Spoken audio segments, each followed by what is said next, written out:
Dear Dad. You probably didn't recognize me because I'm disguised as a tiny little maintenance man.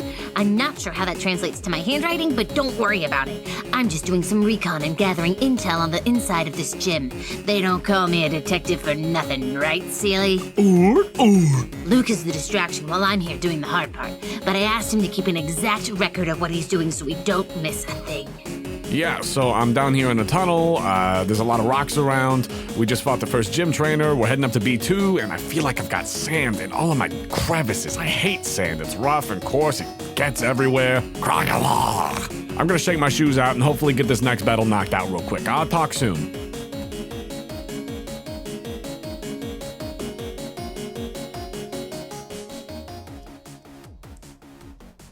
So Luca makes his way up the ladder to level B2. As he heads up, he finds himself on this level that is got more of a sandy vibe, more clay and sand, less hard rock, at least on that surface sort of area.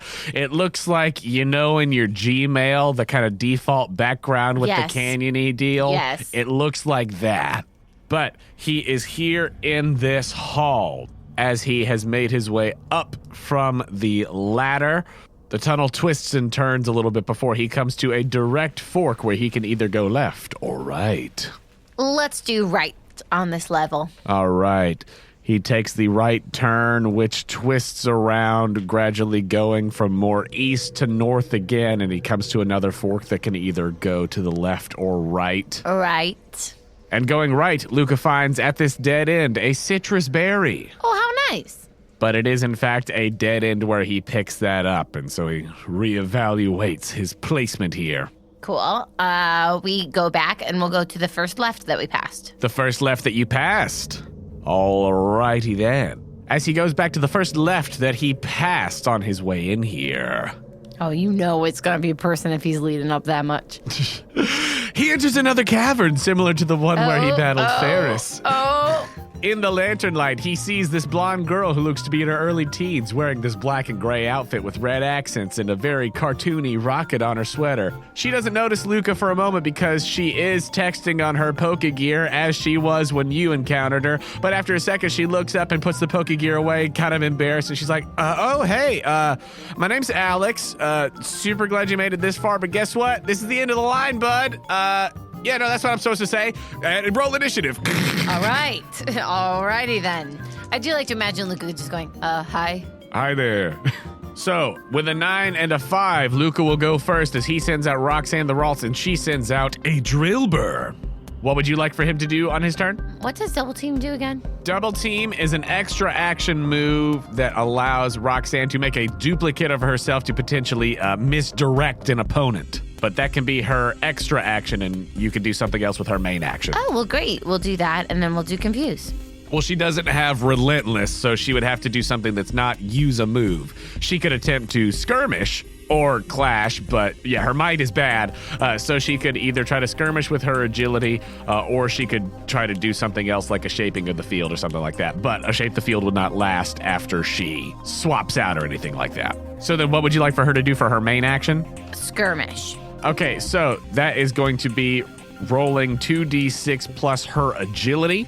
It's a 3 on the die. Well, all right. So she tries to send a little wave of psychic energy over at the Drillbur, but it very quickly gets out of the way. It is then the Drillbur's turn, who is going to set up a sandstorm with its main action. But on who?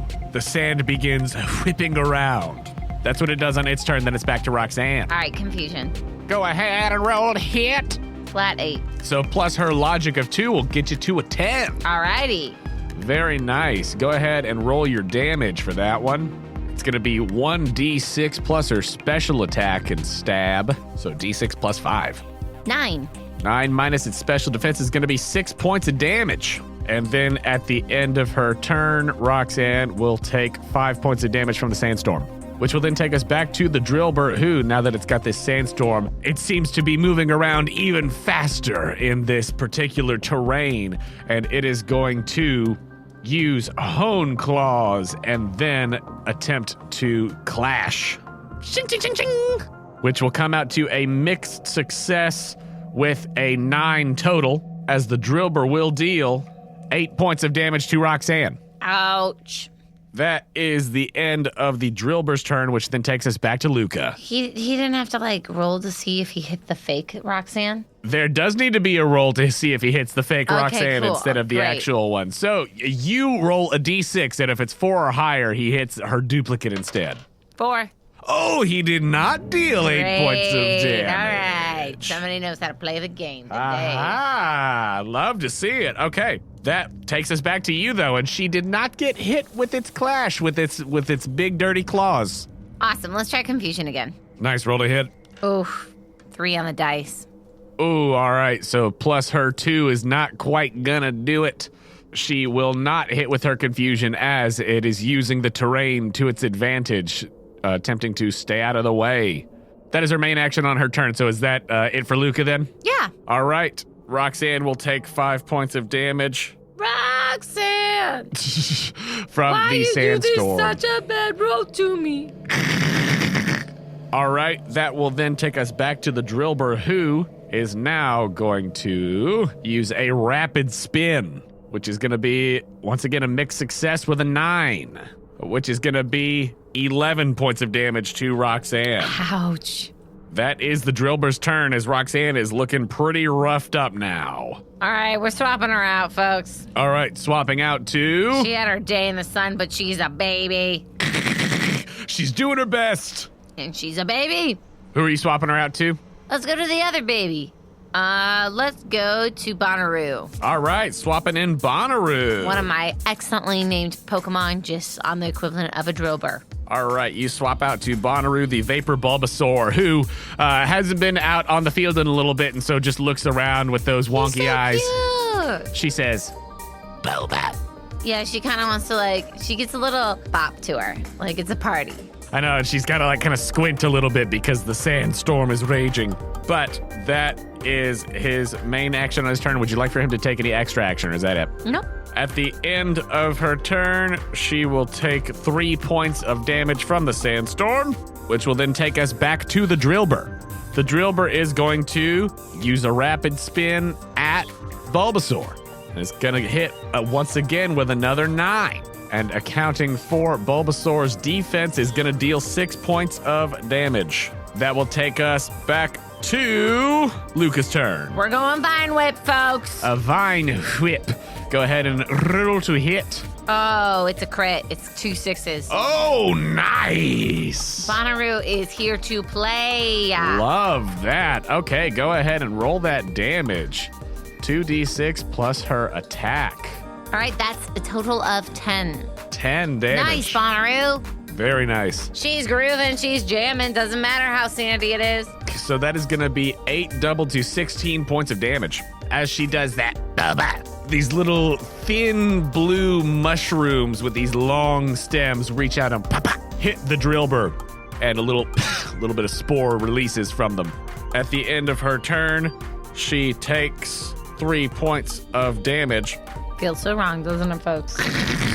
Oh, that reminds me also, her taking damage. Since Rapid Spin is a melee move from that last turn, go ahead and roll 2d6 for me for Bonnaroo. Just a flat 2d6. It's a 3. Okay, so nothing happens from Effect Spore from that Rapid Spin. But that will take us back to the Drillbur, who is going to continue doing its rapid spinning.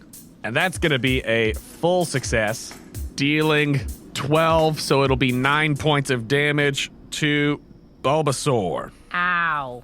But as it hits, go ahead and roll 2d6. 4. No effect spore there, and then it is back to your turn. Vine Whip. Another Vine Whip roll to hit. 12. Flat, not a crit again. Great, but a total of 12 is going to be another full success. Very nice. Roll that d6 plus her attack. 6. Great. 6, so that is going to be 4 double to 8 points of super effective grass damage. And she will take 3 more points of damage at the end of her turn there. Yikes, this girl's going down. She party hardy. She's good for one song and then she's out. That'll take us back to the Drillbur as... That is not going to do it. That is only a 6 to hit. with only a 6 to hit from the rapid spin. Slowly and steadily, Bonnaroo just moves just enough out of the way to not get hit. She's so groovy that she can't really focus on that aspect. Correct. And with that, the sandstorm subsides. It is then Luca's turn. What would you like? Yes, we're going to Tarzan. Great. Swapping out to Tarzan. I can't believe she didn't faint. That's great. Got that low roll to hit. And the sandstorm going out just in the nick of time. Excellent, excellent. As Tarzan comes out, any extra action, or is that it? That's it. Great. The Drillbur will then set up another sandstorm on its turn and then take us back to Tarzan. Let's do Leaf Blade. Leaf Blade, roll to hit. Man, this is still the same Pokemon. It's lasted a while. To be fair, you've been using the little babies against it. 13. A full success. Excellent. Man. Roll that damage. Please be the end of Drillbur. I'm over you. Yes. 13 plus 5. Oh, nice. So 13 plus 7, actually, because you're also adding stab. So 20 points of damage. So that is going to be the end of Drillbur. 18 doubled to Goodbye. 36 is enough to knock Goodbye, out the sir. Drillbur. We enjoyed your presence, I assure you. Very nice. As the Drillbur goes out, Alex says, oh, okay, come on. Well, that's okay. We've got an even bigger surprise for you. You sure about that? Said Luca, imitating Pearl. He's like, that's what my friend said. That's the kind of thing my friend Pearl would say. I think you've met her. My friend said to quote you. You know, she told me to quote tell her. you that. She told me to tell you. You sure about that? Yeah, I've been working on her. I feel like my impression of her is actually pretty Really good. good. It's a really good impression. She's like, are you done? You sure about that? Sand Slash, go! She sends out a Sand Slash as the sandstorm continues. And at the end of his turn, Tarzan takes 8 points of damage as he gets beat around by the sandstorm. Well, what the heck? That, I suppose. It is then going to be the Sand Slash's turn, who is going to use a Fury Kata, but whiffs it with a 3. Heck yeah. So the Sand Slash, even though it moves quickly throughout the sandstorm here and appears to cover itself a bit and make itself more obscured with the sand here, does not manage to hit Tarzan, as with his just swordsman instincts, he ducks out of the way. It is then Luca's turn. Leaf Blade. Okay, 10. All right, 10, a full success. Go ahead and roll your damage. 14 on the dice. Nice. Plus 7 is going to be 21. 21! So that is going to be minus its defense 15, double to 30 points. As the Sand Slash seems to have a high defense. Yeah, boy howdy does it. But 30 points of damage, nothing to sneeze at. At the end of his turn, Tarzan takes 8 more points of damage. But does it have to? That will then take us back to the Sand Slash, who's going to try a Fury Cutter again and try to make the most of the little bit of type advantage it can squeeze out here. Sure, give it a shot, man. That is going to be a full success. Well, alrighty then, says Luca. And he kicks off Clay Rock. It was a 1 on the die, though, so that is only going to be, with his defense, 5, double to 10 points of super effective damage. Cute. This is a good look for you, Tarzan. The It is look of then- defeat. It is then back to Luca's turn. Okay, I just want this to be done, so Leaf Blade. Leaf Blade, roll to hit. Like, I just feel like Drillbur took way too long, so we should be able to get this guy out by now. Oh my gosh. 8. Okay, an 8 is going to be a mixed success, so go ahead and roll your 3d6 plus 2. Plus 2, folks. Don't add anything extra. Not on that mixed success. Oh, gosh. I just rolled so low. I rolled a 1, then I rolled a 2, and then I rolled a 3. Oh, yikes. Okay, so 7 off the dice when you change the Yeah. 1 to a 2. Uh-huh. Okay, so 7 plus 2, 9. So that is only going to be 3 double to 6 because of the Yeah. Sand Slash's defense. Yeah, buddy. Okay, and he takes 8 more damage from the sandstorm. But does he have to? He must! That will then take us back to the Sand Slash. Ooh, who only rolled a 5, so misses that next Fury Cutter. To take us back to Luca. All right, Mega Drain. Mega Drain, roll it. All right, 8 on the dice plus 3. 11. 11. Nice, a full success. Go ahead and roll that damage. 2d6 plus 6. I rolled a 1 and a 2. Wow. Which dice are you using today? They're retired. All right. So it was a what now? A 1 and a 2, a 3. Well, so 4 because he gets the little bit of extra from and then Type plus Mastery. HP, 8. And stab, so 10. All right. Using its special defense instead. Okay, so that is going to be 7 double to 14 super effective points of damage. Does he get 7 back? Yes. All right. But then at the end of his Luca turn, he says- also takes the sandstorm damage. So minus 8. Correct. So plus 7, minus 8. So all in all for the turn comes out with only minus 1. All right, says Luca. We're just in it for the long haul now, all right? We're just going to drain this puppy for all it's worth, and by the end of this, we're going to end up in the positive, not in the deficit. Luca just, like, sits on a rock. Oh my gosh. He's like, can we "Do it. just, I really was hoping this was gonna. Just do it, bud. Mega drain it. Oh my gosh. And he texts someone. And the other trainer is like, oh, interesting.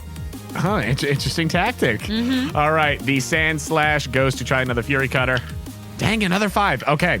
The tactic's working. I guess says both Luca. I guess both of our dice have just decided to not do much of anything. But it is back to you. Mega drain, my man. 6 on the dice. Plus 3, 9. Okay, 9 is gonna be the mixed success. 6 on the dice. All right, so that's going to be 5 double to 10 super effective points of damage as he gets back 5 All right, that's what I'm talking about. and then loses 8. So for the turn, he nets a minus 3. We're close. We're almost close to the positive. Keep it positive. That's what Pearl would be singing if she was here. Oh my gosh. As you smash them into the dirt. That is Luca's turn, though, as then we go back to the Sand Slash, who is going to try that Fury Cutter one more time because it wants the super effective move. Uno más. That is going to be a natural 12. Oh, no. But it's a good thing it hadn't chained anything yet. So that is going to be, oh no. Oh, no. Oh, buddy, no. Because that is Oh, no. 14, double to 28 points. So that's going to knock out Tarzan. No! All the babies lived. Dang it. All right, maybe the laid-back approach was not working, Nah, says Luca. I don't think it did. Luca's not talking to himself without Pearl. Says a lot. Says a lot about his mental state right now. All right, guess we know where that one revive is going. Okay. What happens if Bonnaroo faints? If Bonnaroo faints, then Bonnaroo faints. Like, experience-wise, is anything affected? I mean, Bonnaroo would still get experience. Let's bring out Bonnaroo. Okie dokie. We got 4 points left. Why are we holding on? Sending Bonnaroo out. Sure. Who's standing strong at 4 health. Let's do it. All right, it's Is it- Luca's whose turn is it? It's Luca's turn because All right. Sandslash just knocked out Tarzan and the sandstorm just subsided. I would like to discern traits. All right, go ahead and roll for Luca to discern traits. 2d6 plus his logic. 2 6s on the dice. What a waste. Whoa! What an absolute waste. Well, okay, sure. How many hit points do we got? 8 remaining. We're gonna use Vine Whip. Okay, did you want to ask another question or did you want to just hold on to it? I'm gonna hold on to it. Well, I asked that and then realized that this is our only other Pokemon. So what other question would you like to ask? Hey, what's your number? Says Luca. She's like, I don't think that I... You gotta give it to me because I discern traits. Oh, no, he would... No. He would not. Veto. Cut. Can I use this as like a read the situation? Survey the room? Hey, what do you know about your gym leader? Is he a punk? Tell you what, if you don't want to ask another question, I'll just make her more cooperative if he asks her something All about right, Mortimer. cool. Sure. I'll take it. Sure. AKA, you don't like my questions right now. Oh my gosh. Come on, Vine Whip. Whip it real good. Oh my God. I don't want Bonnaroo to die. Ah! Well, brace yourself. Sure will. 6. 6 total. I rolled a 2 and a 1. Oof. Can I use my other question as a how do I re-roll this dice?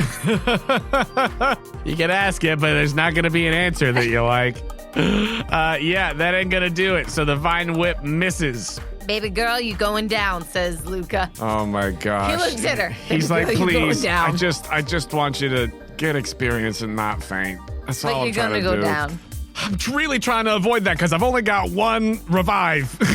Luca, you're talking to yourself a lot in this episode, says the gym leader. Or says the trainer. The Sand Slash sets up another sandstorm as its turn, and then it is Luca's turn once again. All right, Grace. Vine Whip. Whip it real good. He plays a different song that Bonnaroo would jam to more. I whip my vines back and forth. I whip my vines back and forth. I whip my vines back and forth. Yes, you do, girl. Yes, you do. Just whip it. Whip it real good. 12. 12. Bless it. Full success, Roll baby. the damage. I whip my vines back and forth. I whip my vines. Woo! I just rolled a 6. Bless. Plus 6 attack. plus. 9. Great. That was the best outcome we could have asked for. Woo. Let it be enough. Let it be enough. You have the power to let it be enough. Unfortunately, with its defense of 6, Dang, it's yo. 3 doubled to 6 points. There's no wiggle room. I told you exactly how many hit points it had left. That's right. I was curious. It's barely up. Dang it. Can it just trip on a rock really quick? Well, I just rolled a 3 for it to try to use that, so yeah. Great. Okay, great. But Bonnaroo did take 3 points of damage at the end of her turn, so she's at 1 hit Oh my point. gosh. I don't know why this is so much more difficult. I've never heard Luca scream in my life, but that is his scream.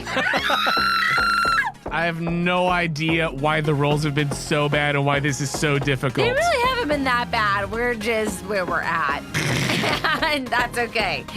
But this is hilarious. This is her last chance. Never enough. Never enough. Hey, let's use psychic terrain. That will do nothing. JK. I just wanted to hear your reaction. Let's make things as hard for him as possible. I wanted to hear Let's your put him in the reaction. worst possible situation. Vine whip. I whip my vines back and forth. I whip my vines back and forth. Bonnaroo. It is a 12. Thank goodness. Yes. I loved making you afraid, though. Thank You were goodness. so scared. I was like, it literally just has to hit at all. I rolled If it just hits at all, it'll do it. I rolled a 1. On the damage? Doesn't matter. It only needed 2 points and it's super effective. It'll guarantee to at least 2. How Is it 4 total? Great. Great. Because you know what? It does a minimum of 1 damage after defense, and so a super effective attack is a minimum of 2, Okay, great. which is literally the amount of hit exact points it number. had left. Wow, and Bonnaroo with 1 hit point left does not faint. Somehow. Luca was texting for all of that. He's never been so irresponsible in his whole life. Yeah, apparently. Apparently not. Hey, bud, pay attention. Hey, bud, I don't care how cool you think you are. Oh my You god. gotta keep it together, man. Tarzan should not have fainted, but Bonnaroo does, with 2 points of super effective damage, knock out the Sand Slash. Man. Oh, Now I get why you were so hyped up about the revive, because Tarzan had fainted. correct. Oh, now I get it. Yes, because he's only got. I only allowed him to bring in 1. He's an NPC. I could say he has whatever the world he wants. I've tried to give him a very specific amount of things that he can use. So it's not just like he wins. I'm sorry. I really put it to the test. I was there, like, didn't he's I? staying in, huh? Oh, he's staying in. Okay, we're just going to ride it all the way out. Oh man, I didn't realize what I was doing there at all until just now. Hey, you know what? That's all right. We'll just Homegirl walked away. She's wobbling. She sure be wobbling, but she's walking. She does, in fact. As Bonnaroo is victorious, Alex is like, not bad, but I really think you should pay attention to what you're doing for the rest of this. That's the best burn someone could ever give Luca. Oh my gosh. Luca, who's very intentional about everything that he ever does. He's so kind and intentional. But for some reason, But the really minute the phoned it player- in on that one. But the minute the player who plays Pearl has to operate him more than just for one fight, this is what happens.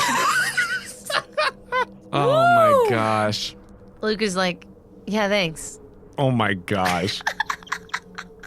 Oh boy, oh boy, oh boy. We didn't spudge the numbers at all. Nope. At all, we did not.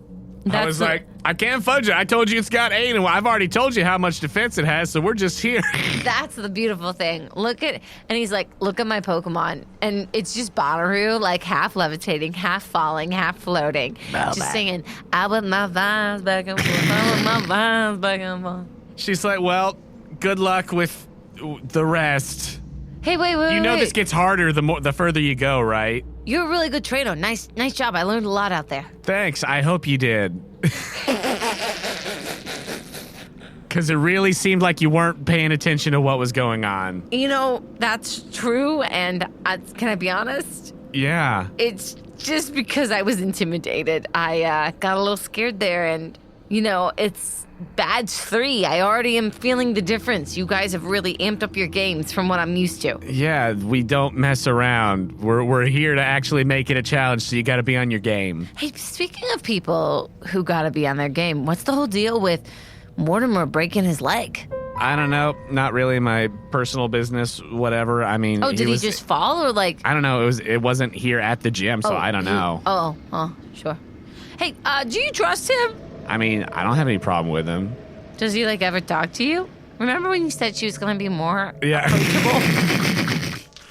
I mean, like he's a cool guy. He's really good at playing guitar. I don't know. He just he keeps to himself a lot. So I don't know. Interesting. I do too. I'm a loner. I'm a lone wolf. They call me.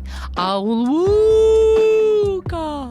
You do that for every girl you ever see in a gym? That right there? No, I just did that for myself. I don't really try to appease Sure. women. Yeah. I just did it because it was fun. And I have a good friend who tries to tell me to trust my instincts with fun. How's that going for you? Really good.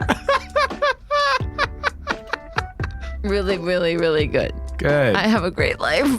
I hope you do too. All right. Well, I'm sorry. I think you should heal your. I think you should heal your Pokemon and collect yourself. Maybe center, do a little yoga or something, just some deep breathing exercises maybe, because oh my god, Ammon certainly isn't gonna mess around when you go up there. He'll just take you down. He's gotten a taste of what being gym leader was like while he was filling it for Mortimer. So wait, say that again. What? Ammon? Yeah, Ammon. Is the gym leader?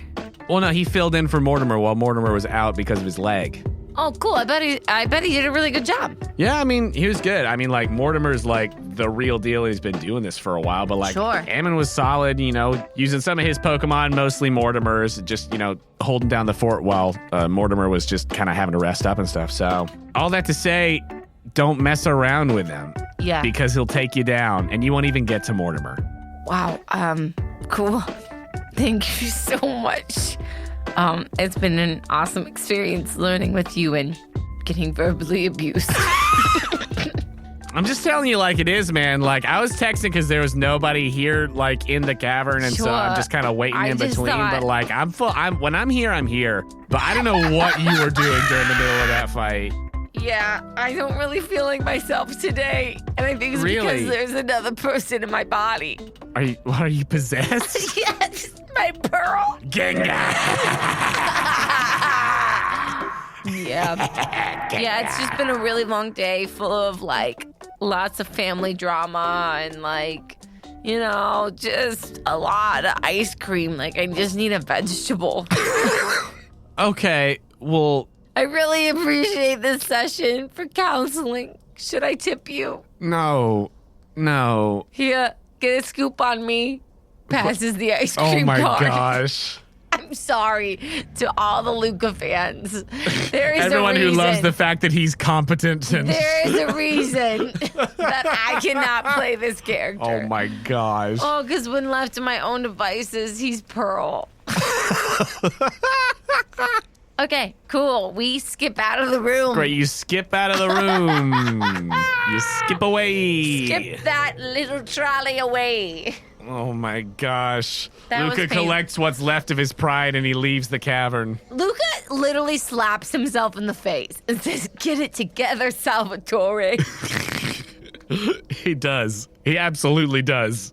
And heals up his Pokemon. Sure, yeah. They need it, so yeah, why not?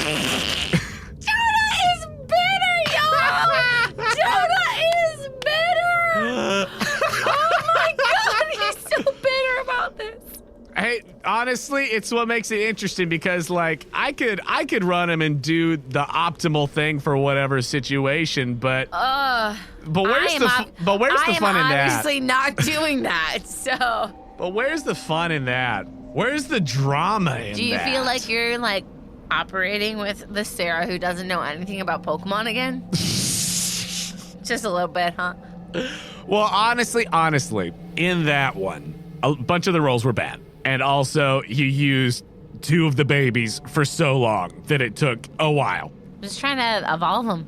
I know. Trying to give them that EXP, man. Hitting that grind for that EXP. For show. And that I respect.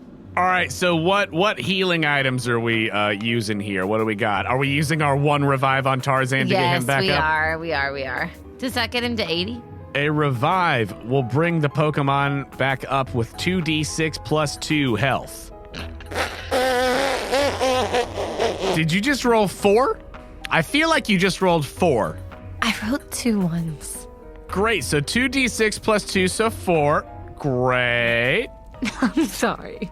That's not your fault. That's just the way the dice. I don't know what dice you've decided to use today. Sorry. Let's get some new ones. Folks. Oh my gosh. This is really painful. Okay. How many dice? What am I at? He's at 4. Come on. He went from 0 to 4. All right, that means 80 in my world. All right, super potion. Great, super potion. Go ahead and roll 4d6 plus 4. Come on, all 6s. Come on, all 6s. We need number. 12 on the dice. Okay, 12 plus 4, so 16. Can we do another super potion? Sure. How many do we have? He had 6 in his inventory. All right, let's use another one. Come on, all 6s. Ooh, we got 2. 15. 15 plus 4, so 19. Yeah. So that'll put him up to 39 out of his 80 with 1 revive and 2 super potions. Any super potions on anyone else? Let's do super potion on Roxanne. 13. So 12 plus 13, that takes her up to 25 out of her 28. Cool beans. And are we just going to let Bonnaroo be for now? Yeah, Cool. We're gonna let Bonnaroo keep swaying. Like we just won't put her in for a bit. Slip sliding away. That's what she's singing. Slip sliding away now. I'm just Bonnaroo having a good time, guys. Did you want to use any of the berries that you've found thus far? Yeah, let's use a citrus berry on Tarzan. All right. Oh, that was a great roll. That was a great roll, you guys. Believe. It means a lot that you stick with me. 20 on the dice. Great. So 24 total. Yeah. Great. So that then takes him from 39 to 63. 63. That's great. That feels better. Yeah, I'm comfy now, All right. which is dangerous. Correct. But with that, he can keep on making his way through the tunnels. Would you like for him to do so? Oh, yeah. Great. So where he was just then here on the second level, he went back and taken that first left to find Alex. That cavern is a dead end. Goodbye. So he goes back past the first fork in the road and back up to where he reached the fork where he got that citrus berry, which was over to the right, which means that the only place unexplored left is the left. Let's go. This tunnel winds its way quite a bit. The nose pass shifts the direction it's looking quite a few times, but generally keeps on going north. And you reach a point where you can either go straight ahead or veer off to the left. Left. All right, so veering over to the left, it then goes straight north for a while and then straight east as it goes around. And then you've got the choice to either go north again or turn to the right and go south, join another path. Right. Taking that path, it twists and turns around until he finds himself at another dead end. But at that dead end, there is an X attack. Thank you. I love X attack. But he has then reached that dead end. Cool. We go back. All right, going back and then taking the left that you did not a moment ago, he finds the ladder that looks like it leads up to B1. Let's do this. All right. Let's do this. Luca takes a deep breath, centers himself, and gets ready to face this last gym trainer. No. Luca takes a deep breath. Sure. Centers himself. Yes. Turns off his cell phone. Absolutely. And I don't know why he didn't have it turned off to begin with. And then goes up the ladder.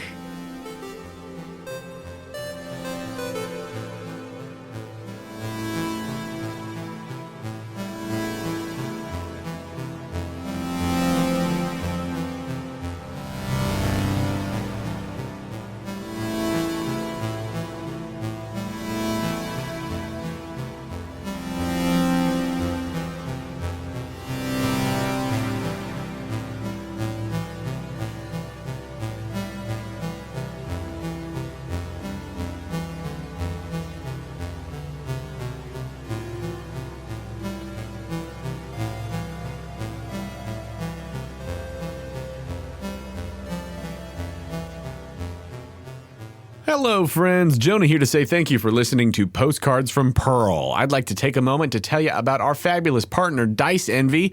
This week, beat the heat with their new limoncello dice. Life's not always easy for your TTRPG characters, but when life or the game master gives you lemons, make lemonade with these sparkly yellow dice. You can get 10% off of your purchase at Dice Envy by going to diceenvy.com/questco or by using promo code QuestCo at checkout. That's QUESTCO for 10% off of your entire order. If you're a fan of what we do here on Quest Company Jr. and you want to help us out, please go to our page on the Apple Podcast app or Spotify or wherever you listen to your podcasts and leave us a rating and review. It is a huge help to us and we read every review that comes in. And if you really love what we do here at Quest Company Jr. and you want to take that next step in supporting us, please consider becoming a Patreon subscriber. For as little as $2 a month, you can help us with necessary expenses, help us continue to improve the quality of the show, and get access to exclusive content and patron rewards. If you'd like to give us that support, you could do so at patreon.com/questcompanypodcast. You can find the link to the Patreon on our website, questcompanyjr.com. If you'd like to contact us, you could do so directly through our website or by finding us on Instagram and Twitter at QuestCoJr. You can also hang out with us in our Quest Company Discord and get all the latest updates on Pocket Monster Fight there. The link to that is on our website and Twitter. We know that word of mouth is the best way to get people listening to a new podcast, and that's especially true for independent shows like ours. So we would love to see you posting about the podcast and telling your friends about us. If we see you tweeting about us or posting fan art using hashtag QuestCoJr or hashtag Postcards from Pearl, you might have a character named after you on the show. And if you or your kids have fan art of the podcast that you want to share, just make sure when you post it to tag us so that we can see it. Speaking of fan art, we've gotten some more amazing art sent to us since our last episode. Thank you to Fairy Tale Girl MB at M Burgundy on Instagram for an incredible Luca and Lady M piece inspired by Darkrai and Cresselia. It's absolutely gorgeous. If you haven't seen that, go check out our Instagram and Twitter where we'll be sharing it on the fan art page of the website or on the Discord. Quest Company Jr. is a proud member of Podicon Go, a group of independent podcasts supporting high-quality content that's fun for the whole family. Podicon Go is your reliable corner of the internet for the kind of podcast that everyone can enjoy, with shows ranging from animal facts to stories to audio dramas to RPG actual plays and more. Check them out at podicongo.com. I'd like to take a moment to thank all of the wonderful artists whose music is featured in this episode. Thank you to FoolBoyMedia for the songs Video Game Land and Tunnels. Thank you to Zame for the songs Trainer's Eyes Meet, Last and Scholar, and Driftveil City 8-Bit Remix. Thank you to Pokénerd Scott for the original PFP tracks, Spacial Slam, Ride the Vaporwave, Variations of the Vapors, and Trainers with a Twist. Thank you to Maker for Master Mustard Battle and Mount Moon. That one's a mouthful. Thank you to Glitch City for Pokemon Ruby and Sapphire Rival Battle Theme Remix, Johto Ice Path Remix, and Johto Boss Battle Remix version 2. Thank you to Michael and Game Chops for the songs Pokemon Gym and Route 113. Thank you to Protodome for On the Origin of Species. Thank you to Playtown for the song Sneaky Town. And thank you to Christian Anderson for Golden Panthers and Pink Lions. And thank you to TabletopAudio.com for providing the ambient sounds. That's all for me, so let's see what other shenanigans we can get into here in the Bolete City Gym. Thank you for joining us here at Quest Company Jr.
What have you been up to after you kind of not had your cover fully blown, but certainly made your presence known as Little Maintenance Man? I am Little Maintenance Man now. Tiny hammers and a little brush now. I will wipe up all the dirt and crumbs underneath your bathroom and on your bums. Yeah. I was like, I know where you're going. Didn't know if I was allowed to go there first. So, since that, what have you been doing as you kind of took your leave of that lobby area, at least for the moment, before Karen came back and went to her spot on her desk once more? I think I would like to try to find, like, the locker rooms for the trainers. Uh-huh. If I can find them, if I can get into them. The locker rooms, like, for the gym trainers? Yeah. Mm-hmm. I see. Go ahead and read the room. Roll to read the room. 8. 8. All right. A mixed success. So with a mixed success on read the room, you can ask one of the questions from the list, and you will get a +1 to any other rolls that you make while you are acting on information that you gain from this move. I guess, like, what's the best way into the gym trainers backstage area? Sure, yeah, that's a great question. That'll help you find it in the first place. So you find that there is what seems like, a little side hallway off of the lobby. Not the one that goes toward the actual stadium area, but in the opposite direction, one where they can, set their personal belongings and stuff before they go down into the caverns for their shift. But you're aware that down the hallway, there's access to those locker rooms. Okay, cool. I'll go there. Alrighty. Going there, are you trying to just sneak in there? Or what Yeah. do you... Okay, cool. Are you... Under my disguise. All right, so trying to pass yourself off as... Yes. as the Little Maintenance Man. All right, go ahead and just roll 2d6 plus personality.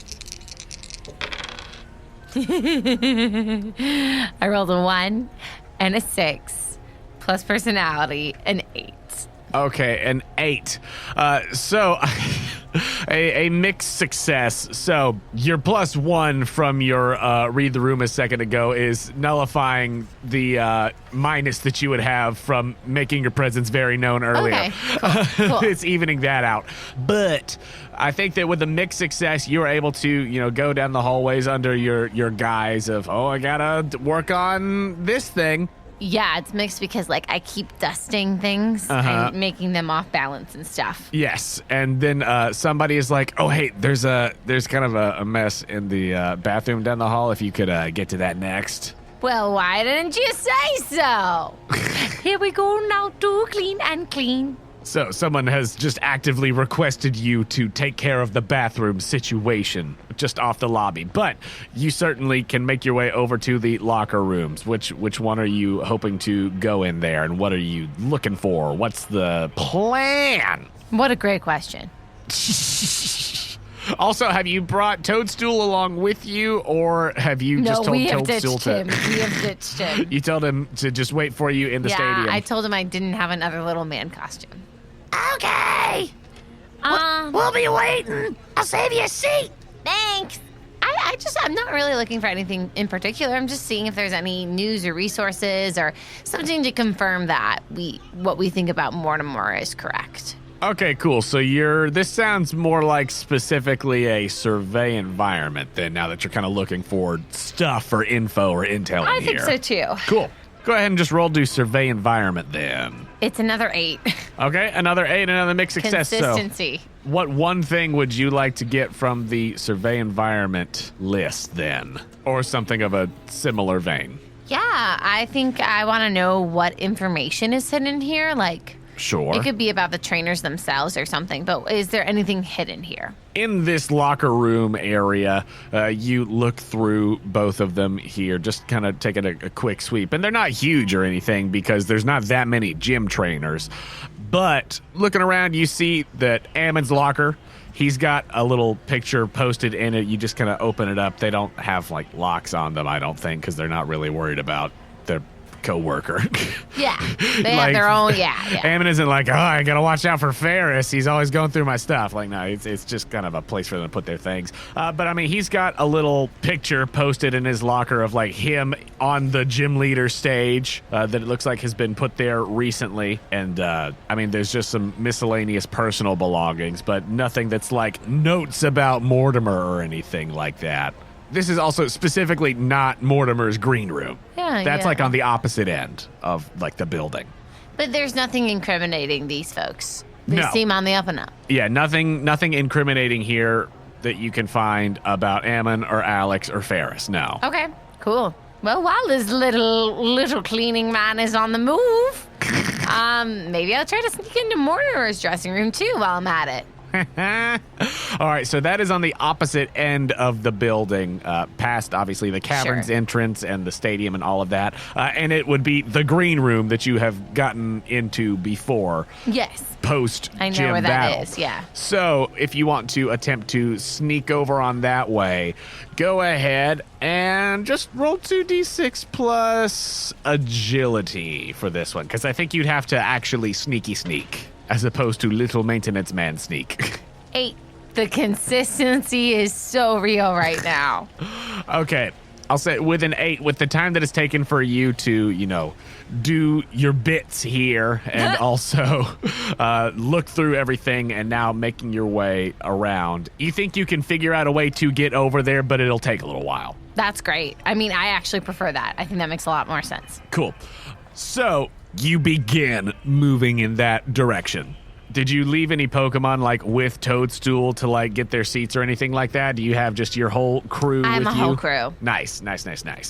As you are making your way down the hallway toward Mortimer's green room, we will cut back to Luca. Oh, Luca.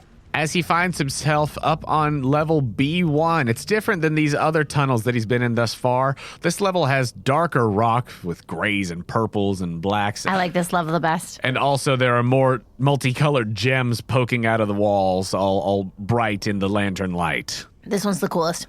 Also, side note, thank you to the amazing Kyle with a K from the Discord for the incredible work that he's been doing on these character sheets and this updated version of the character sheet. I just, between last episode and this one, actually put Luca's party that he's got right now, along with, a bunch of his other stuff, into this new sheet. And I also realized that Luca had so many more things in his inventory than I thought he did. Kyle is saving the day. Because I had not updated all of my personal notes into that inventory yet. So now I've got this lovely big ol' inventory sheet with all of his stuff. Yeah, Kyle is absolutely saving Luca's day. Yes, for sure. For example, forgotten about the fact that Luca had 11 orange berries and 13 citrus berries. That's useful. So, with that, did you want to do any other checking in with anybody of his party before this last battle here? Yes, I would. All right, what are we thinking? Let's pound down some citrus berries for Bonnaroo. Nice. All right, go ahead and give Bonnaroo one of those bad boys, and we'll see what we got. Oh, wow, that was a great roll. 17 on the dice. Nice. 17 plus 4, 21. So Great. She won't even need an extra one because she was at 7 now because she got 2 levels via the EXP share from those other battles. So she had booped up to 8, which had put her at 7 out of 34 health. But with 21 health, that takes her up to 28 out of 34. A much better spot for Bonnaroo. Let's go ahead and give a citrus berry to Tarzan. Nice. I like to imagine there's like a waiting room in this level, and they're just having some snacks. Yes. Sipping on juice boxes. Little snack break. All right, that's 13 on the dice. 13 on the dice, so 17 total. Gets Tarzan up to full since he was at 63 out of 80. That puts him at 80 out of 80. Ooh, yeah, it's a new day, folks. We got a lot of 100%. hope. Absolutely. It's a new day for him and a new day for us. Yep. Boy, howdy is it. And then let's get a citrus berry to Elle. All right. Imagine them like gummy snacks. She also, when we left off, she was at 30 out of 68. But in the old sheet, I hadn't marked that at one point. Luca actually gave her an iron, so her defense was higher. Oh, cool. So she right now is at 38 health, but then what'd she get from that berry? It was a flat 14. Great, so 18. 18. So that'll put her at 54 out of her, what is actually 59, since she has gone through her quality time bonus health. She's back to her regular max. Who did he spend quality time with? His quality time was with Elle.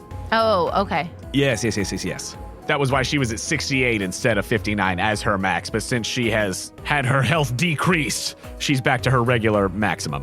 What was Roxanne at? I had Roxanne at 28. After the citrus berry, she was at like 25 out of 28. I just put her back at full because we'd forgotten about her leftovers during those fights. Okay, great. Okay. Awesome. Then I think we're good. There was something that I wanted to switch out, though. Sure. I was actually thinking that what Luca may do is, for this battle, switch the EXP share to Roxanne for this last trainer battle.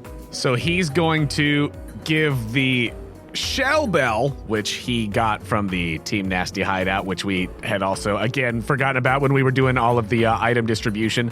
Bonnaroo's going to hold the Shell Bell. Roxanne is going to hold the EXP share for this one. What does the shell bell do again? The Shell Bell, as it says in the notes section of the inventory, thank you, Kyle. The Shell Bell, once per turn, restores 1d6 vitality to the holder after they successfully use a move. So basically, it functions a little bit differently than the leftovers because the leftovers just does it at the end of the turn. Shell Bell is, if you successfully, use a move, then it will restore some health to you. But Elle's still holding the Razor Claw.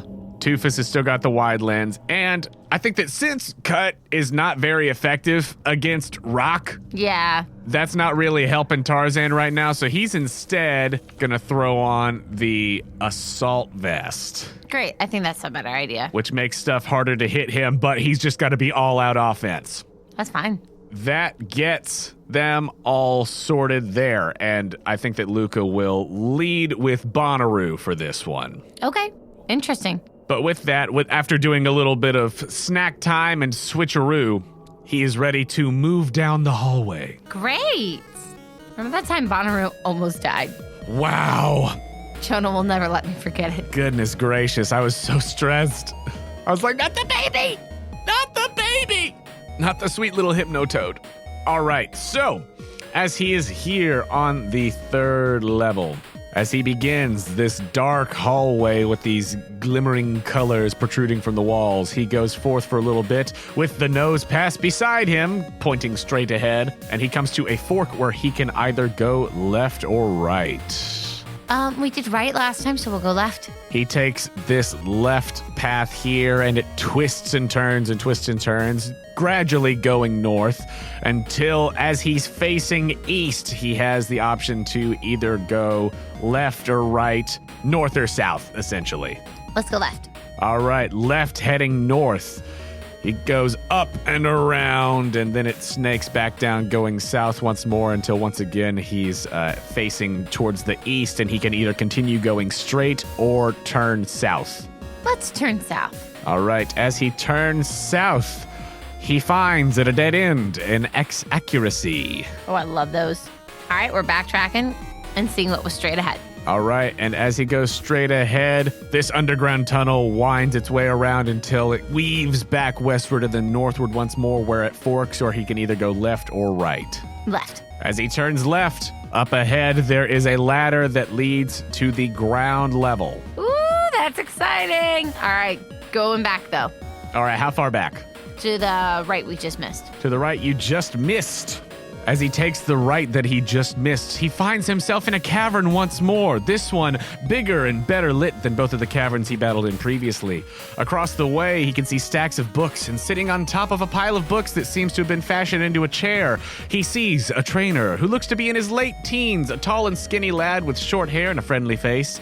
Like the picture of Mortimer from the gym's promotional materials, he too wears a rock and roll t-shirt. This one's the Nido Queens of the Stone Age, seems to be his typical uniform here, along with flannel and jeans. But somehow, despite all of that, he manages to look pretty clean cut. The Nido Queens of the Stone Age t-shirt is actually just poking out from the buttoned flannel.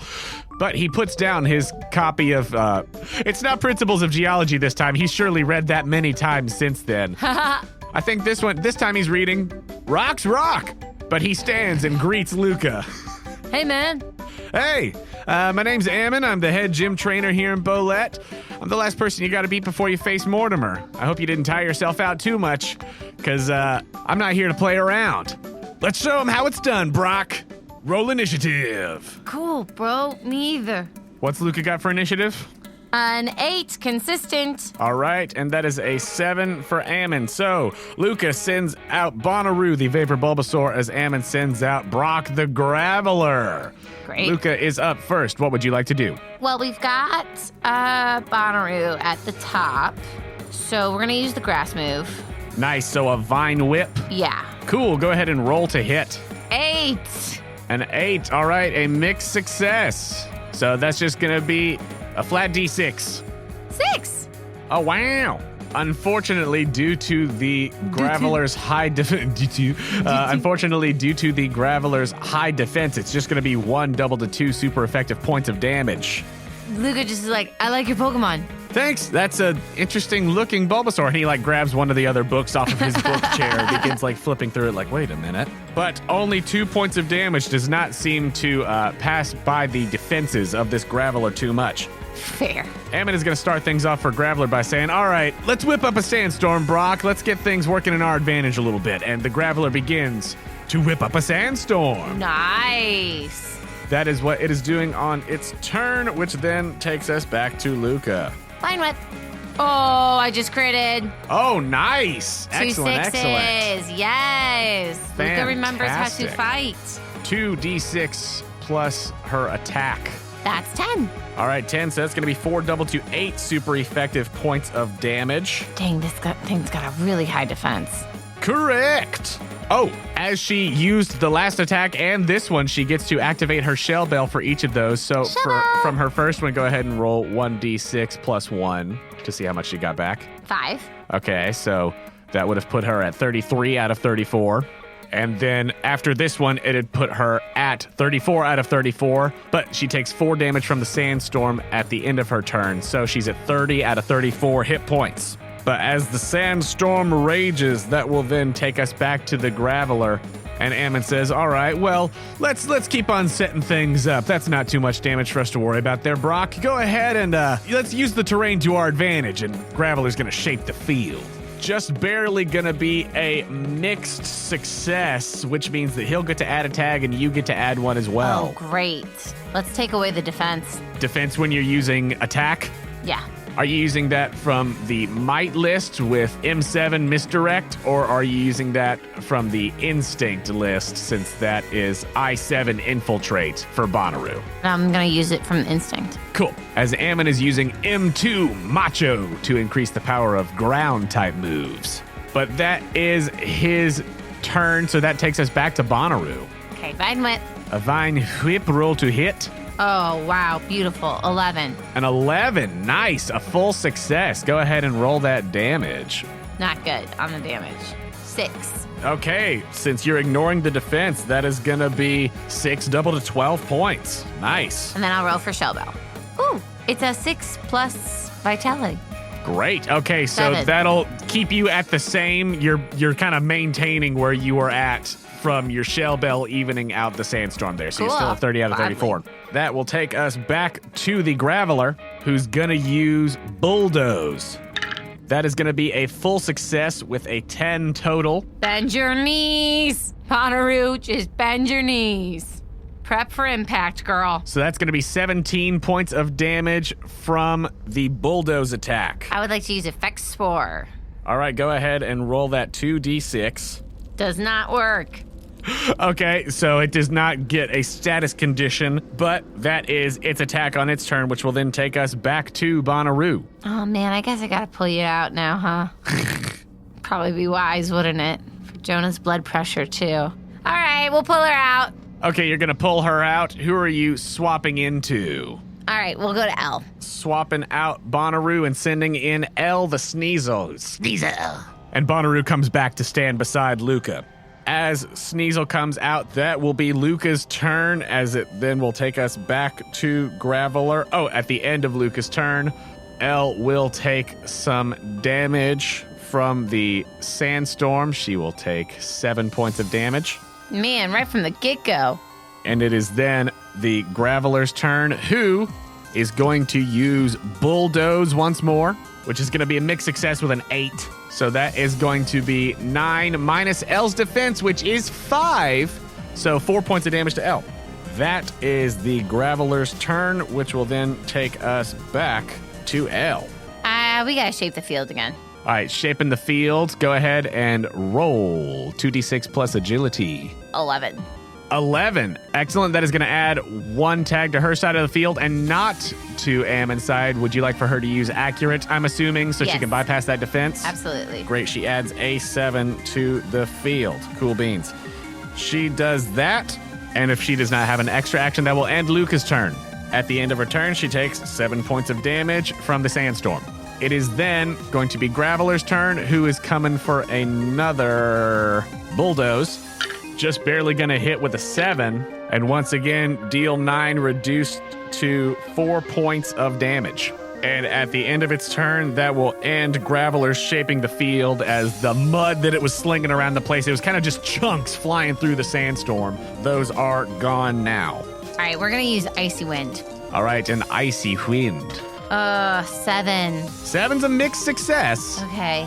Oh, also, I'm assuming, since Luca would know to do this, he's bypassing special defense, not defense, for Elle's attacks, because he knows what type advantages are, and that Icy Wind is what she's using against it. Yeah, whatever that means to you. Yeah. All right, we'll roll for damage. All right. It's just 2d6. It's 2d6, and you're going to add +4 because she's one of his favorite types, and it has stab. Great, 6 total. Okay, 6 is going to be doubled to 12 points of damage as this icy wind whips against the Graveler. She takes 7 more points of damage at the end of her turn, and the Graveler will attempt on one more Bulldoze. That's going to miss with a 6, though. Rolled 2 2s. He tries to smash into Elle, but misses, and as he just hits a wall, the sandstorm also comes to an end. Great. It is back to Elle. Let the ice roar. because ice can do that. It does. That's a 9. A 9. Excellent. That is going to be a mixed success, so 2d6 plus 4. That's a 10. Great. 10 double to 20 points of damage. There we go. We're making some progress now, homies. And with that hit, the Graveler is looking pretty bad. It wobbles back to its feet as Ammon says, all right, come on, we got to just get the storm back up so we can get a little bit more cover. Use another sandstorm. And once again, the Graveler begins whipping up the sand. Whipping it up. And then we are back to L. Perfect. Okay. Let's finish this job with another icy wind. All right, roll to hit. Another 9. Another 9. All right, 2d6 plus 4. Yes. 15. 15. Wow, 15 double to 30 points is more than enough to knock out the Graveler as Sneasel. With this icy wind, she rushes forward and it knocks the Graveler back and it rolls to a stop at Ammon's feet. And he says, that's all right, Brock. We still got one more at our disposal here. Boldor, show the Sneasel how it's done. Luca does like a little dad dance. All right, feeling good. Feeling good. That's it, team. That's how we do it. All right. He's just like little bop of the hands. Feeling competent again. All right. I got a groove in my shoe now, and it's good. That is Luca's turn, as at the end of Elle's turn there, she takes 7 more points of damage from the sandstorm. How is it still going? The sandstorm keeps going regardless of whether or not the thing that put it there is still out. It goes for a set amount of turns. How nice. The Boldor comes out, this purpley, rocky, skittery thing with its little red gems poking out of its body, and Ammon says, all right, well, let's set ourselves up for a good situation here. Go on and shape the field. Use those gems. And that is just barely going to be a mixed success with a 7, so he'll add 1 and you'll add 1. He's going to bypass defense with M7, misdirect. You can use one from either the might or agility list. Oh gosh, I just don't know if it's going to matter that much because I think I'm going to change somebody out. Well, if you swap her out, you can set it up for whoever's coming in, since this is the Boldor's shape the field. Okay, great. So you can use from either the might list or the agility list, since agility's her high one. But since Boldor's the one who did it and you're just taking advantage of the opportunity, it's based off of Boldor being there. Great, okay, because we're going to bring out Two-Fist, so does it matter? Yeah, I mean, if you want to also just put M7 misdirect on there, and Two-Fist can use the gems to his advantage, ignoring defense. Yeah, that's what I want to do. Cool. All right, so M7 for both. So just as the Boldor begins having these glowing gems floating throughout the place that are deflecting blows off of them, or shining light and trying to misdirect, as it were, L just uses another bit of icy wind to sort of keep them swirling around in such a way that the Boldor does not have complete control. But that is the Boldor's turn, as then it is Luca's turn. Great, we're going to pull out Two-Fist. Two-Fist comes out to play. That's his main action. Would you like for him to go ahead and take an extra action? Yeah, let's do Rage. All right, Two-Fist hasn't gotten to see too much action since his Vapor variant experience, but he is here and he has been just waiting to get a hand on the ball. All right, so Two-Fist is out here now. He's raging. That is Luca's turn. At the end of the turn, Two-Fist will take 10 points of damage from the sandstorm, and it will be the Boldor's turn. Boldor is going to go to use Bulldoze, but rolled a natural 3, so is going to miss. Yeah, you're gonna miss that one. That's rough. As it does so, Two-Fist just gets out of the way, just salivating, and what is he gonna do? Can we do the fishy rend? Yes, you can use Fish's Rend. Yeah, Two-Fist just chomps down on some fish bones, uses a toothpick right in front of him.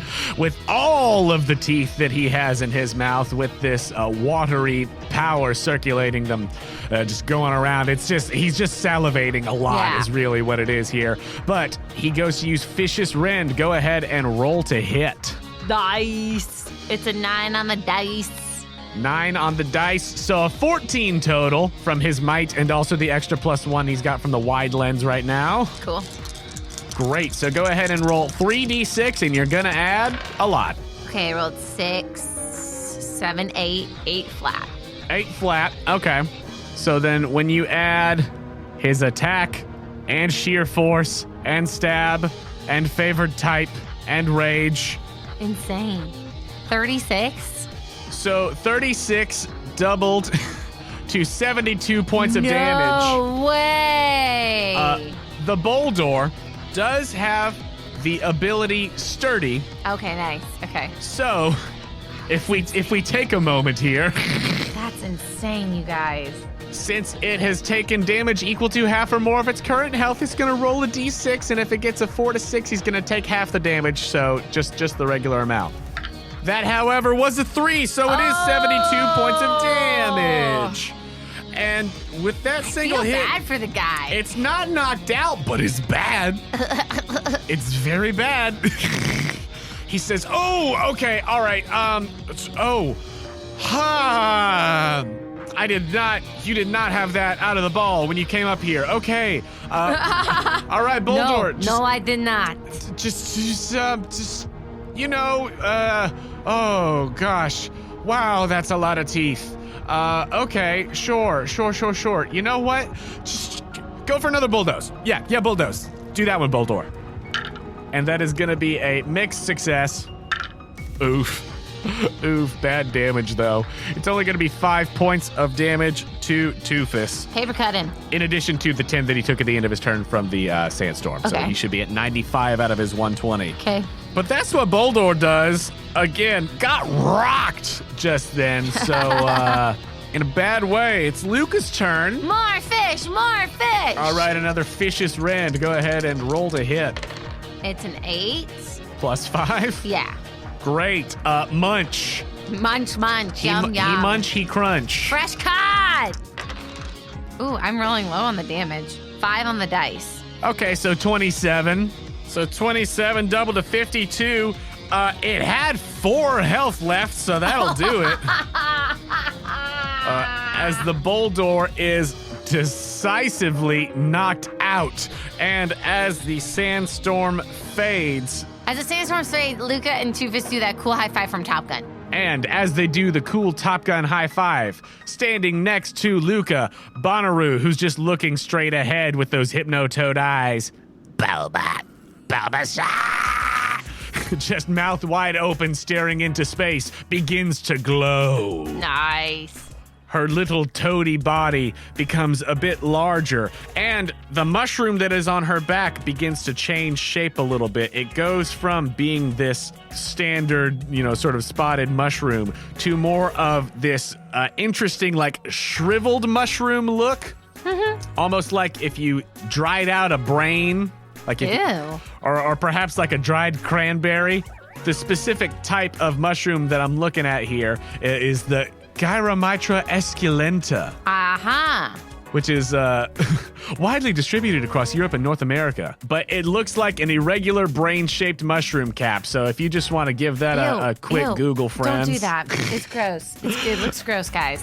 She has that now on her back, along with some little leaves poking out and some smaller standard-looking mushrooms just sort of surrounding it as she evolves into an Ivysaur. Nice.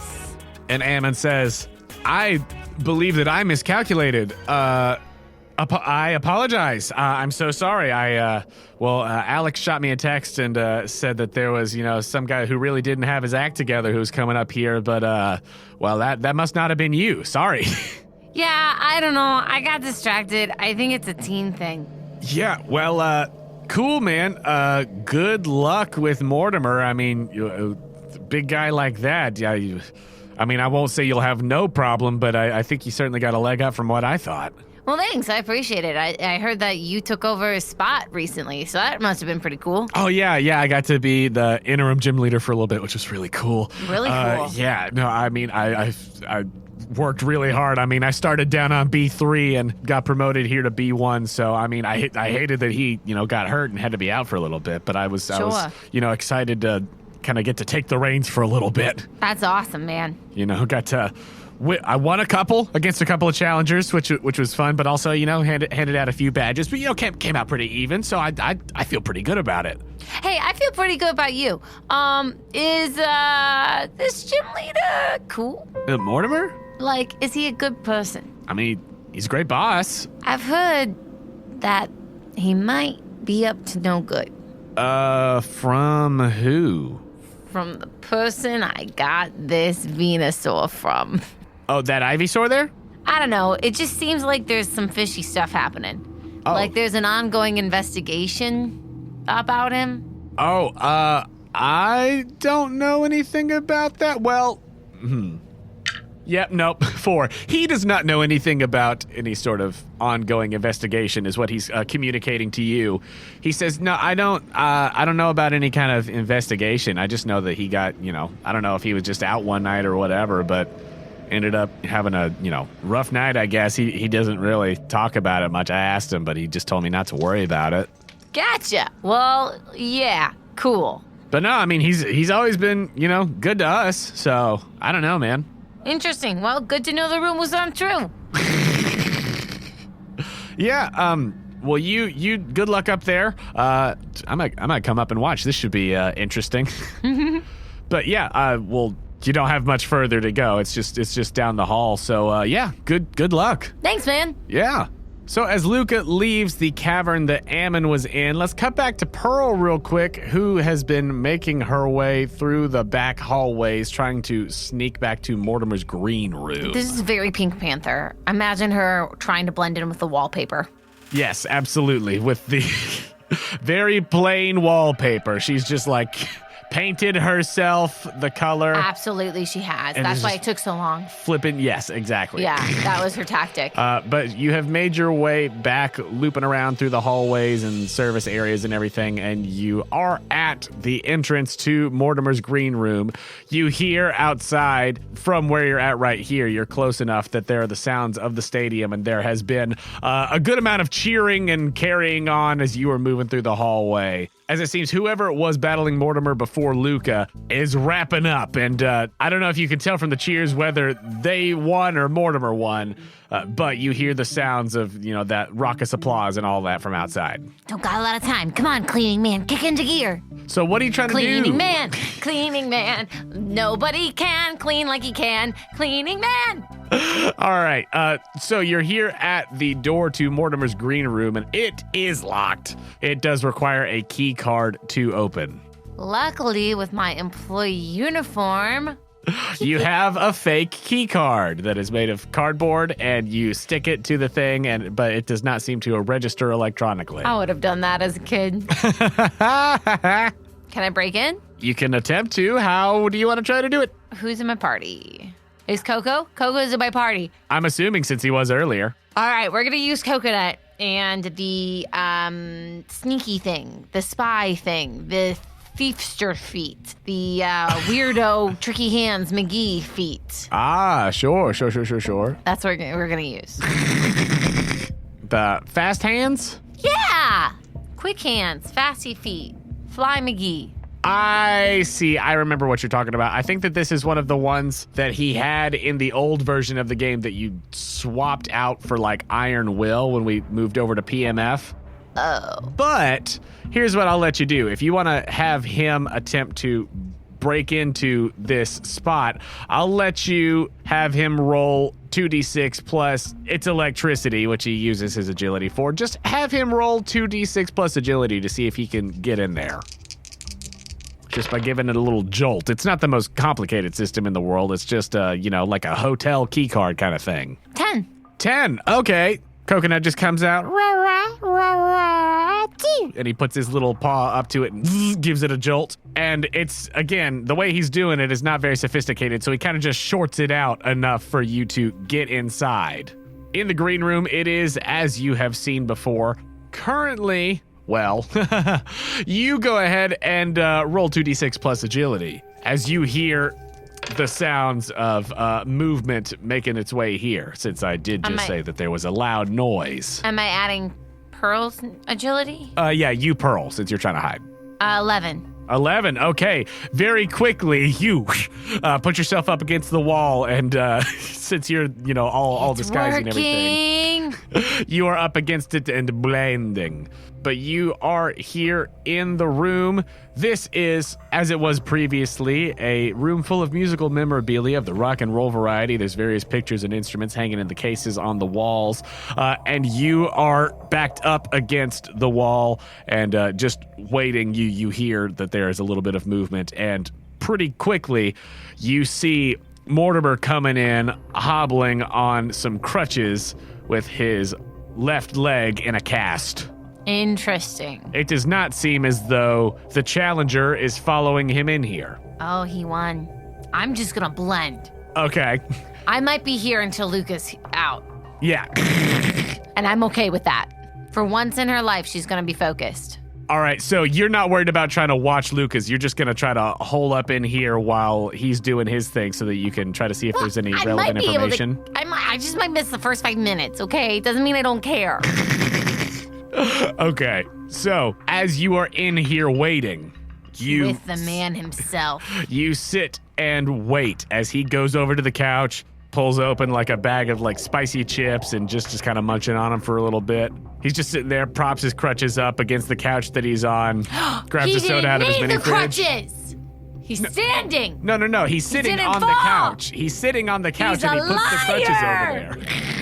All right, so be it. Grabs a little soda out of the mini fridge. He's noodling around on his guitar a little bit. Seems like he's just kind of hanging out while you're there, but you are hiding and you have not been seen with your 11. Very nice. And he hasn't gone to leave this room out the door that you came in, so there's no reason for him to go look and see what's going on with the little door handle there, especially with Coconut's full success. And you are here for a little while. Feels like a century for Pearl. Cutting back to Luca then. Imagine a cartoon bead of sweat on her brow. I do. As she's like fully chameleoning against the wall. Coconut is not chameleoning, but he's making the same pose right next to you in the shadows. Yeah. Back down below on B1 with Luca, did you want him to walk around anymore or just to head to the ladder? You said he would check it out, so we'll check it out.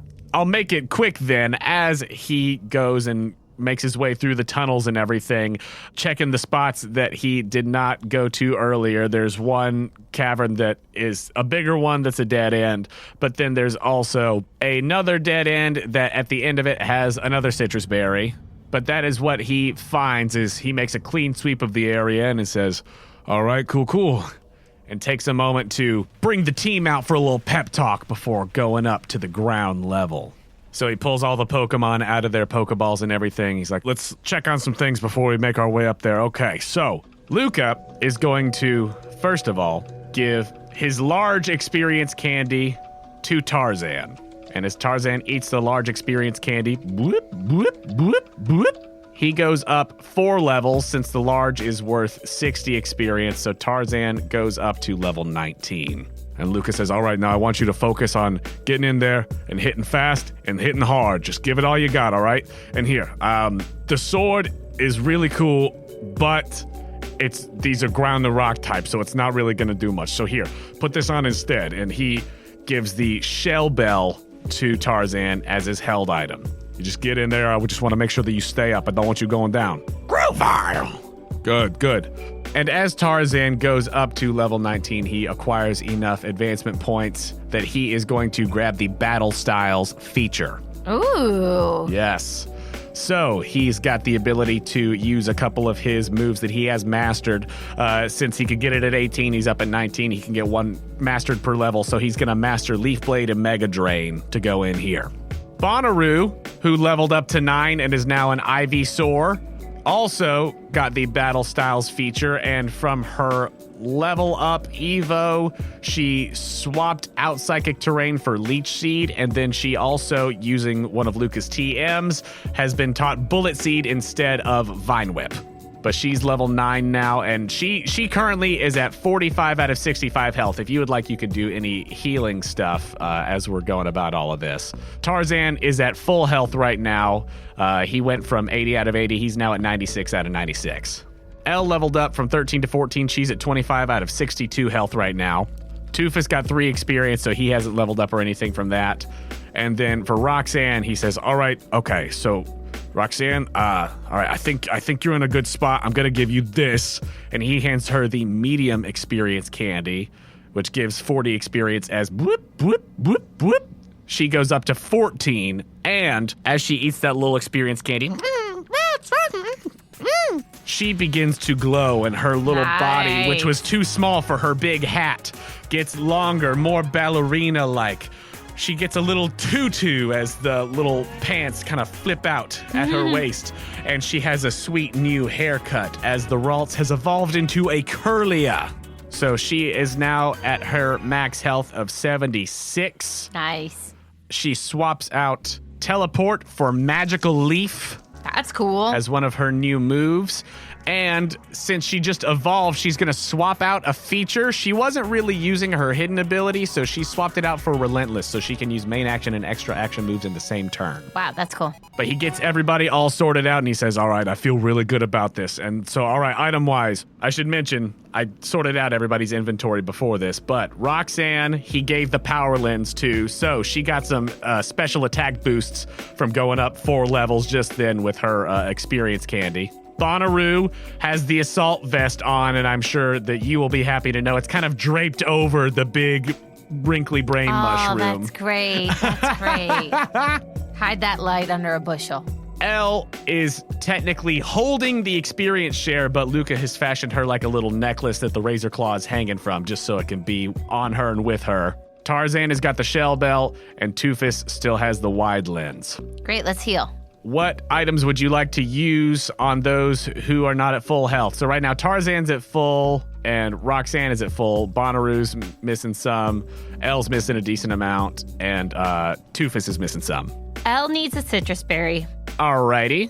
Go ahead and roll that. 4d6 plus 4.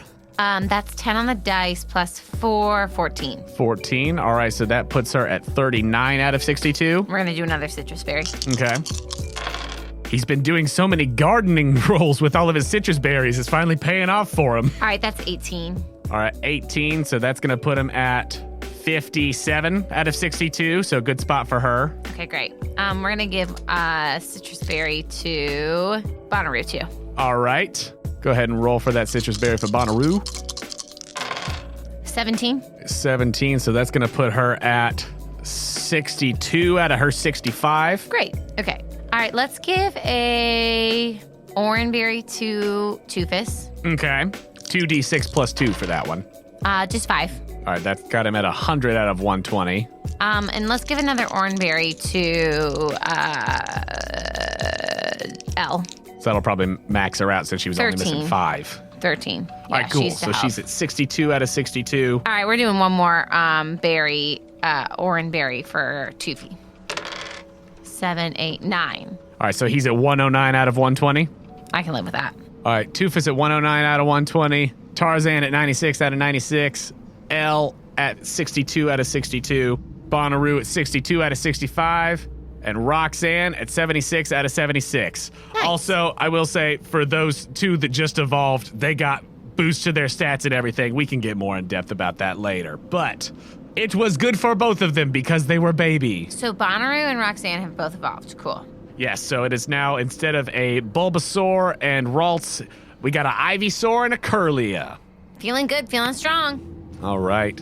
So, with everybody out there, he looks at Toofus and Tarzan and Elle, and he says, all right, look, you three have been with me since the beginning, all right? I wouldn't be here without you. I couldn't.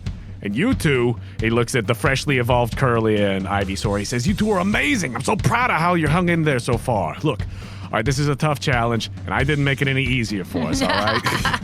Look, I could have chosen to bring in a full team that could sweep this thing like no big deal, and some of you would have still been here if that were the case, and he kind of looks at Toofus and Tarzan. But I think we can do something special here and show these people what we're made of, all right? You know, people shouldn't respect us just because we're part of a legacy, good or bad. You know, we're going to make our own legacy, all right? You know, our actions, our training, our bond is going to be what people talk about out there. And at the end of the day, we're going to leave our whole heart out there on that field, all right? And if this gym leader or anyone else here is part of Team Nasty or Team Smoke, we're going to give them something to be scared of, all right? Let's do this. Roxanne's crying in the corner. That was beautiful. That was beautiful, Luca. And then he goes, listen to this. Elle, do you mind? And Elle lets out an icy wind, so that cloud of smoke, as the doors open, they're like surrounded in cool, icy smoke. Yes, like dry ice as he comes out of the tunnel, which is appropriate as Elle will be at the front of his party. Yes. So, Luca, with the squad, rolls up to the ground floor and comes out of the tunnel. The familiar sound of the thumping rock and roll music begins. Nice.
Hey, look at my Pokemon. I whip my vines back and forth. I whip my vines back and forth.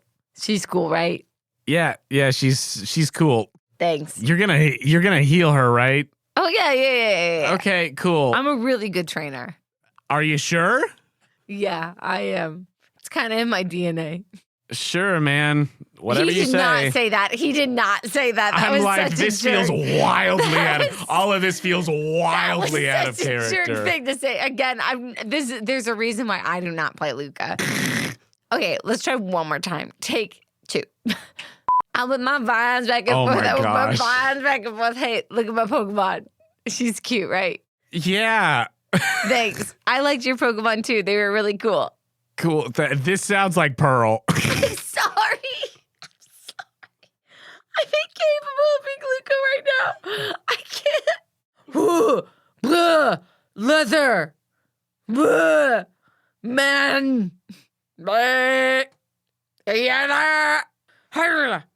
Mom. L. Y. No. Beach house. Blah. All right, this is it. All right, take 4. Put it all at the end. I am. Hey, look at my Pokemon. I whip my vines back and forth. I whip my vines back and forth.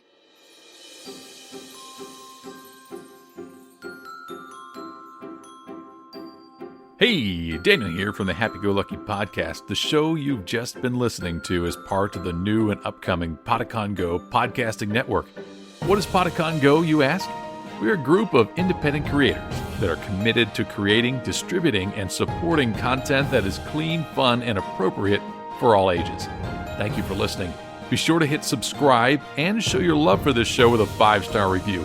Every time you do, you're helping to support family-friendly content for everyone to enjoy.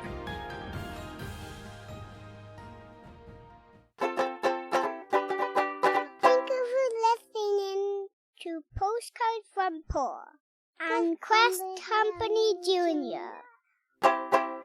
Postcards from Pearl is a fan-made podcast and is not affiliated with Nintendo, Game Freak, or the Pokemon Company.